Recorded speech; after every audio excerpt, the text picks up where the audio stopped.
শীতের সকালে কেঁপে উঠল নেপাল, কাঁপল কলকাতাও। শক্তিশালী ভূমিকম্পের পর এলো 6 বার আফটার শক। মঙ্গলবার সকাল হতেই ভূমিকম্প আঘাত এনেছে হিমালয় পার্বত্য অঞ্চলের দেশ নেপালে। রিক্টার স্কেলে এর মাত্রা ছিল 7.1।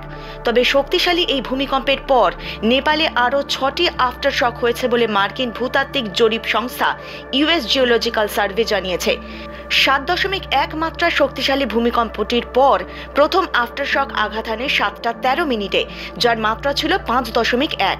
এরপর 7টা 24 মিনিটে 5 মাত্রার, 7টা 32 মিনিটে 4.8 মাত্রার, 7টা 37 মিনিটে 4.9 মাত্রার, 7টা 43 মিনিটে 4.9 মাত্রার এবং 8টা 34 মিনিটে 4.3 মাত্রার আফটারশক অনুভূত হয়েছে।